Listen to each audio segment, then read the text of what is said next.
Vamos a comenzar entonces con el tercer teórico de la asignatura, en el cual vamos a ver cómo son las radiaciones, cuál es el efecto que pueden generar sobre la materia. Entonces vamos a ver qué es una radiación ionizante, el concepto de ionización específica y los mecanismos de interacción entre las diferentes partículas cargadas que vimos en la clase anterior o las emisiones de fotones o energía electromagnética sobre la materia, llamándose materia a cualquier cosa que pueda ser un escritorio, una lapicera, nuestra mano, nuestros ojos, etc. Entonces, comenzamos entonces con la radiación. Dijimos que las radiaciones son partículas o fotones, son partículas en movimiento o fotones que llevan energía suficiente como para ionizar la materia que atraviesan. Para ello, para que sobre la materia produzcan ionización, la energía debe ser como mínimo igual a la primera energía de ionización del material, ¿sí? Que es la energía que se necesita para sacar un electrón de la última órbita de un átomo. Entonces, de esa manera las radiaciones se pueden caracterizar o clasificar como radiaciones ionizantes y no ionizantes. Las radiaciones ionizantes son aquellas que tienen la energía necesaria para arrancar electrones orbitales y formar, con los átomos que chocan, transformarlos en pares iónicos, ¿sí? Mientras que las energías no ionizantes no tienen la energía suficiente para generar que esos átomos se transformen en iones, ¿sí? Fíjense que nosotros estamos expuestos a radiaciones no ionizantes todo el tiempo, como los campos electromagnéticos, las ondas de radio, las microondas, etc. Las radiaciones ópticas, como los rayos láser, infrarrojo, visible, UV, todos estos, cuando más corta es la longitud de onda, pueden generar algunos problemas físicos, por ejemplo, producir calor o efectos fotoquímicos, pero no producen ionizaciones, ¿sí? Mientras que las radiaciones ionizantes, que son las partículas alfa, beta, gamma, pueden ser directamente ionizantes o indirectamente ionizantes como las radiaciones gamma. También los neutrones son superionizantes, no los vamos a ver en esta materia porque no se trabaja con radionucleidos que emiten neutrones. Y los rayos cósmicos, que están en la atmósfera, en la estratosfera, forman radionucleidos cuando interaccionan con la atmósfera, forman el tritio, el carbono, etc. Son en general radiaciones electromagnéticas, ¿sí? Y es muy importante el concepto de ionización específica, ya que ionización específica, que se indica con una I y una E mayúscula, es el número de panes iónicos formados en aire a 15 grados centígrados y una atmósfera de presión por milímetro de trayectoria de la partícula o radiación, es decir, cuántos pares iónicos forman por milímetro de trayectoria, ¿sí? A determinadas condiciones de temperatura y presión. Entonces, fíjense, si estamos hablando de formar pares iónicos, estamos hablando de que una partícula alfa, ¿qué posibilidades tiene de chocar en un milímetro en su trayectoria? Es una partícula alfa, pesada, una partícula bien pesada, con dos cargas positivas, etc. Tiene muchas probabilidades de chocar con cualquier cosa en su trayectoria y por lo tanto, fíjense que su ionización específica es muy alta, forma de 10 a la 3 a 10 a la 4 iones por milímetro de aire que recorre, ¿sí? Entonces es muy dañina porque está ionizando muchísimo. ¿Y por qué? Porque tiene mucha probabilidad de chocar y cuando choca transfiere energía y esos electrones salen de las órbitas y se transforman con lo que chocaron en iones. Las partículas beta son más pequeñitas, aunque tienen una carga negativa, pero son mucho más pequeñitas, por lo tanto tienen mucho menos ionización específica. Forman de 10 a 100 iones por milímetro de aire recorrido, mientras que la radiación electromagnética, que no tiene masa, son ondas, casi que no tiene capacidad de ionización y forman de 0,1 a 1 ion por milímetro de trayectoria que recorren, ¿sí? Entonces, fíjense qué interesante está este dibujo, en el cual ustedes pueden ver el poder de penetración de las partículas, ya que cualquiera de estas partículas o radiaciones, digamos, tiene un poder de penetración que es inversamente proporcional a la ionización específica, porque mientras más choque, más rápido se detiene. Entonces, ¿cuál de estas partículas va a tener menor penetración, por ejemplo, en la piel? La partícula alfa, porque mientras recorre el aire ya se va frenando o ya se le va acabando su energía y, por ejemplo, se puede frenar una partícula alfa con papel. Entonces, trabajar con elementos con partículas que emiten partículas alfa se debe tener bastante menos cuidado, porque con retirarse unos pocos centímetros del frasquito donde está el elemento, ya nos estamos cuidando, o mientras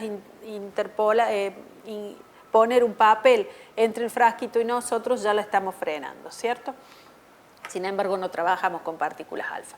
Pero vale el ejemplo para hablar de las partículas beta, que también pueden ser frenadas por una pequeña lámina de metal o plástico, que en nuestro caso usamos en general lucite o acrílico, ¿sí? Mientras que los rayos gamma atraviesan todo lo que uno le coloque adelante, es decir, lo único que puede hacer con un rayo gamma para cuidarse es colocar cada vez más blindaje, y siempre lo que vamos a lograr es atenuarlo, pero nunca frenarlo. Las partículas sí, porque en sus choques van dejando su energía y en algún momento se frenan. Entonces, esto es muy interesante para el tema de protección radiológica, porque una cosa es trabajar con un radionucleído que emita partículas alfa y que yo lo tengo sobre la mesada y sé que si me retiro unos pocos centímetros ya no tengo radiación porque no llegan. Y otra cosa es tragarme el radionucleído que emite partículas alfa y sé que en el organismo donde se deposite, en el órgano donde se deposite, va a generar muchísimo daño porque tiene un poder de ionización enorme, ¿sí? Al revés con los rayos gamma. Bueno, con respecto a las fuentes de radiación ionizante, ya hablamos en los otros teóricos que tenemos elementos radioactivos naturales, como la radioactividad ambiental. Los sótanos, por ejemplo, tienen mucho más radioactividad que cualquier construcción sobre la Tierra. Y también la radiación cósmica es bastante importante para principalmente los pilotos de avión, que están sometidos muchas horas a ese tipo de radiación. Hay fuentes artificiales también, como dijimos, que se obtienen en aceleradores de partículas, en investigación, en física nuclear, aceleradores para aplicaciones médicas o industriales, reactores de investigación, reactores de producción de energía, ensayos de bombas atómicas, etc. Hay diferentes fuentes artificiales de radiaciones ionizantes. Vamos a ver entonces cuál sería la interacción de estas partículas o radiaciones con la materia. Las partículas alfa, lo vimos en el teórico anterior, es una partícula pesada que tiene 4 UMAS de masa, tiene 2 unidades de carga positiva, la energía cinética es entre 4 y 10 megaelectronvolt. ¿Y cuál es el tipo de interacción de esta partícula cuando interacciona con la materia? Al ser tan pesada, tiene que atravesar los electrones para llegar al núcleo y siempre choca con algo antes de llegar al núcleo. Por lo tanto, la interacción de las partículas alfa con la materia es principalmente con los electrones orbitales. Entonces, colisiona con los electrones orbitales y transfiere su energía cinética produciendo ionización, es decir, sacando un electrón de la última órbita y que el átomo quede como un ion positivo, y los electrones estos que salen despedidos como rayos delta, que serían partículas beta negativas, etc. entonces producen ionización, y si ya ha chocado con varios electrones y tiene baja energía, esa partícula alfa choca con su último electrón, no le alcanza para producir ionización, pero sí produce excitación. Este electrón pasa de una órbita inferior a una superior y después, cuando vuelve a caer, libera rayos X característicos. Entonces, interacción de las partículas alfa con la materia, siempre con los electrones orbitales, produciendo o ionización o excitación o ambas cosas. Y producen grandes cantidades de pares iónicos. En esos choques van perdiendo energía. ¿A qué se denomina rango de las partículas alfa? Se denomina de las partículas alfa o de cualquier partícula de radiación. El rango es el espesor de material que atraviesa una partícula o radiación hasta detenerse. Material podemos llamar concreto, un blindante, etcétera, o podemos llamar el aire, ¿sí?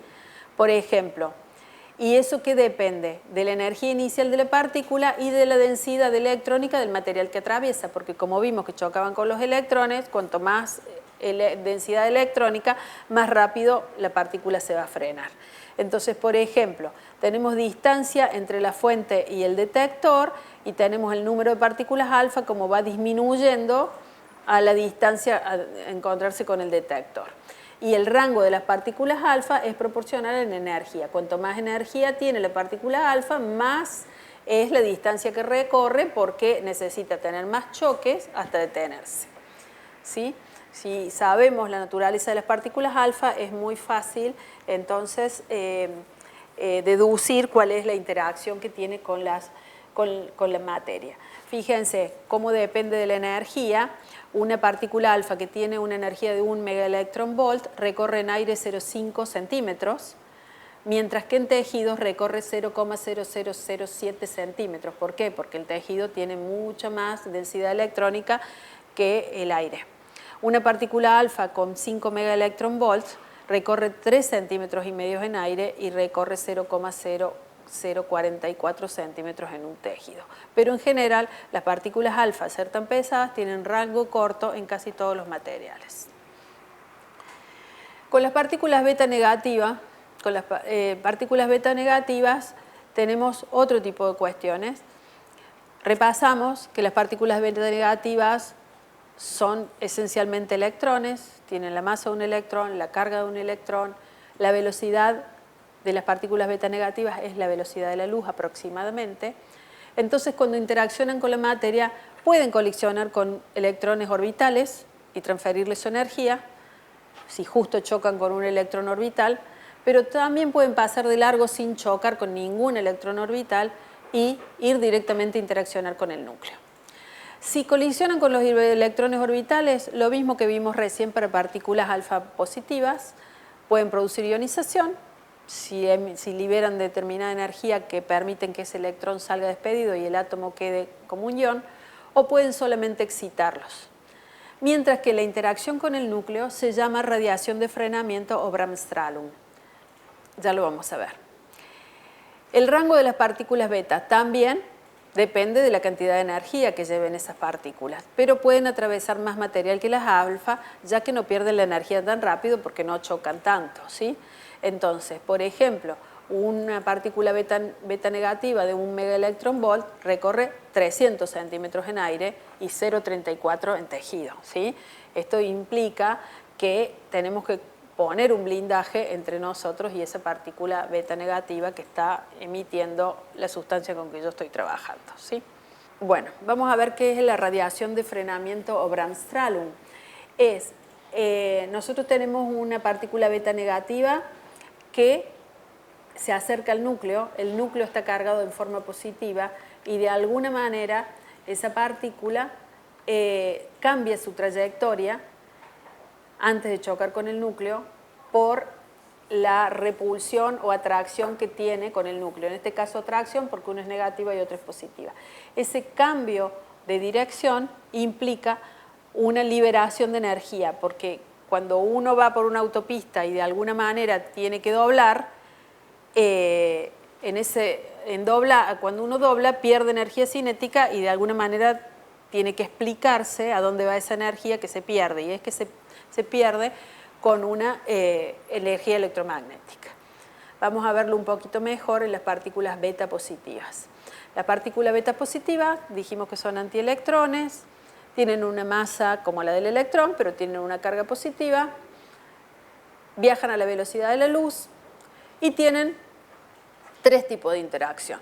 Una, si colisionan con los electrones orbitales, como vimos recién, produciendo ionización o excitación. Otra, cuando reaccionan con el núcleo, produciendo radiación de frenamiento o Bremsstrahlung. Fíjense qué interesante esto, porque esta partícula beta positiva, cuando se acerca al núcleo que es positivo, sufre una repulsión. Entonces tiene que cambiar la dirección de su trayectoria, para lo cual tiene que frenar, por eso se llama radiación de frenamiento, y en alemán es Bremsstrahlung, y ahí emite energía electromagnética, ¿sí? Y tiene otra tercera forma de interacción, las partículas beta positivas, que se llaman aniquilación.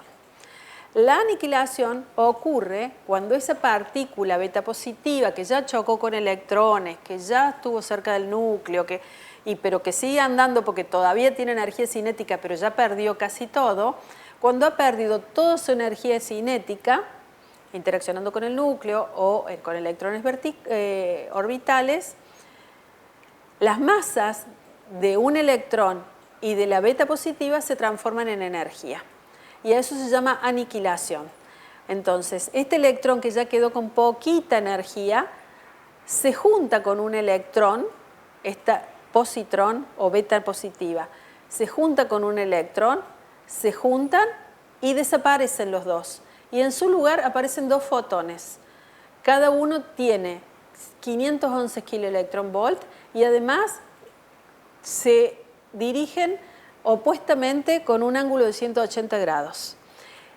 Eso es muy importante, ya que estos compuestos que emiten beta positiva son utilizados en diagnóstico por imagen, por ejemplo, en la tomografía por emisión de positrones, que se denomina PET, y que es la que se utiliza para estudiar en forma muy incipiente la aparición de tumores.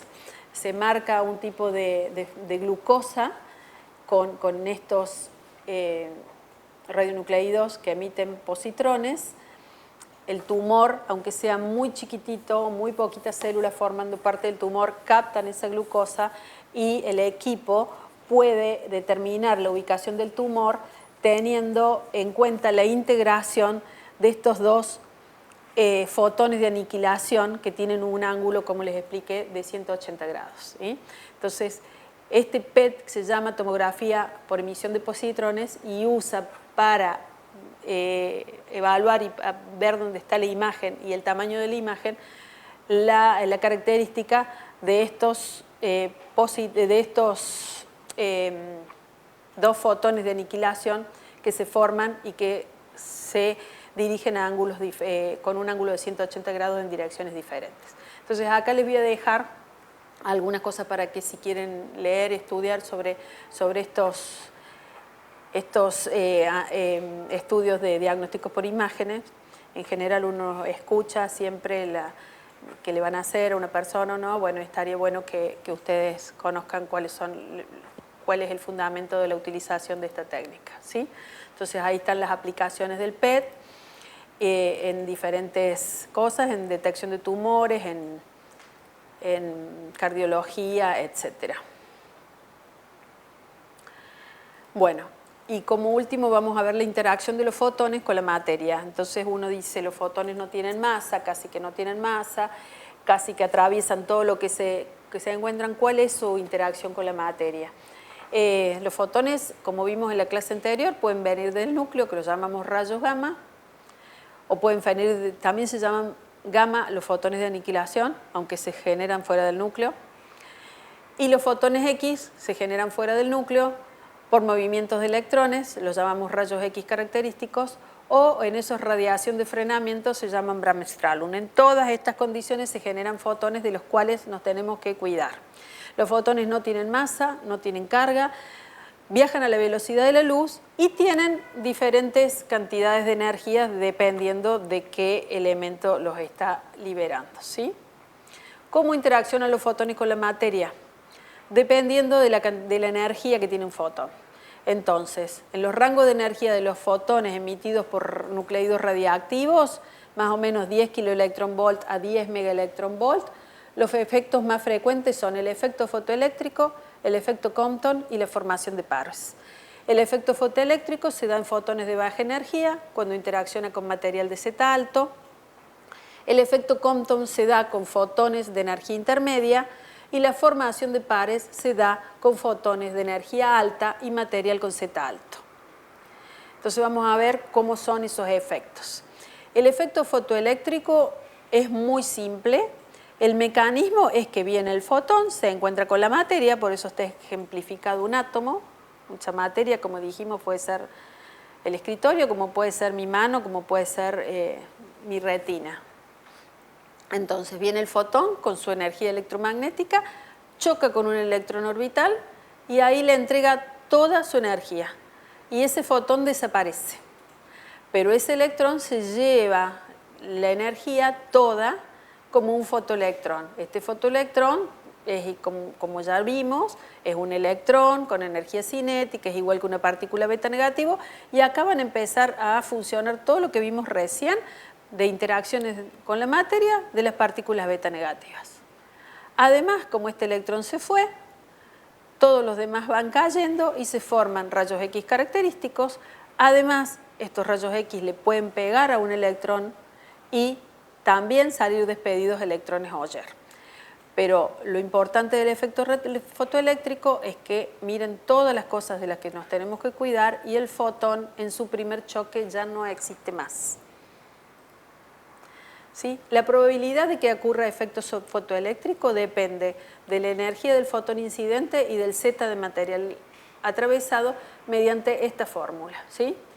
Es decir, depende del Z a la cuarta menos el Z a la quinta sobre la H por nu elevado al cubo. Y esto indica que es preponderante en fotones de baja energía cuando estos interaccionan con un material de Z alto. Entonces acá tenemos algunos ejemplos de fotones que ingresan y chocan con esta masa, digamos, y desaparecen. Sale el electrón, aquí sale el electrón. Se llevan toda la energía. Efecto Compton. El efecto Compton, el fotón no entrega toda su energía, sino parte de su energía. Entonces, como entrega parte de su energía, van a pasar dos cosas. Va a haber un fotón con menor energía, va a quedar todavía un fotón con menor energía, y además va a salir ese electrón Compton, como vimos recién. Tiene un electrón acelerado que tiene el resto de la energía. Este electrón acelerado interacciona con un electrón orbital y lo arranca de la órbita, es decir, todo lo que vimos recién que producen ionización, excitación, reacomodación, electrones Auger, etc. ¿Qué pasa con el fotón Compton? Porque entonces viene este fotón inicial, choca con el electrón, este electrón sale despedido como un electrón Compton, pero el fotón es con menor energía, pero sigue existiendo un fotón Compton. Este fotón Compton puede volver a interaccionar de la misma forma que lo hizo el primero y hacer exactamente lo mismo. Entonces, el efecto Compton es independiente del material, disminuye a medida que aumenta la energía del fotón y es preponderante en fotones de energía intermedia. Acá tenemos un ejemplo. Entonces, este fotón con menor energía más este electrón se llevan toda la energía que tenía el fotón inicial. Y la última forma de interaccionar que tienen los fotones es la formación de pares. Un fotón de alta energía interacciona ya no con un electrón de las órbitas, sino interacciona con el campo electromagnético del núcleo y el fotón se absorbe y de esa manera se generan un electrón y un positrón. Este electrón y positrón van a tener exactamente entre los dos la energía de ese fotón incidente. Y este es un ejemplo de la transformación de energía en masa, ¿sí? Viene energía en un fotón y de pronto se transforma en dos partículas, una carga positiva y una carga negativa, que salen despedidas, que es el ejemplo que está acá. Tenemos un fotón de alta energía, no choca, por alguna cosa, no choca con ninguno de los electrones orbitales y directamente interacciona con el campo electromagnético del núcleo y ahí se generan dos partículas, ¿sí? Para que eso se dé, hay una restricción energética, que es que este fotón tiene que tener una energía mayor que 1,022 megaelectronvolt, ¿sí? Entonces, la probabilidad de que se dé esto tiene que ver con el material con que interaccionan, es proporcional al z al cuadrado del material que interaccionan, aumenta a medida que aumenta la energía del fotón, por lo tanto es un efecto que se da preponderantemente con fotones de alta energía en materiales con z alto, ¿sí? Para que ocurra, dijimos entonces que la energía del fotón tiene que ser mayor a 1,022 megaelectronvolt, que es la energía necesaria para que de energía se forme una partícula. Si el fotón tiene una energía mayor de 1,022 megaelectronvolt, el exceso de energía se reparte entonces como la energía cinética del electrón y el positrón, ¿sí? Entonces necesitamos como mínimo 1,022 megaelectronvolt para que se formen las partículas y después necesitamos también una cantidad de energía para darle energía cinética a esas partículas. Teniendo en cuenta entonces que los fotones pueden desaparecer cuando interaccionan con la materia por efecto fotoeléctrico, pero en la mayoría de los casos no desaparecen, sino que generan fotones con menor energía cuando chocan con la materia. Se ha descrito esto que se denomina coeficiente de atenuación. Cuando los fotones interaccionan con la materia, dejan toda su energía en el material, mientras que los que no interaccionan salen con igual energía que los que entraron, ¿sí? Entonces dijimos que pueden interaccionar con electrones orbitales, pueden interaccionar con el núcleo o pueden no interaccionar con nada.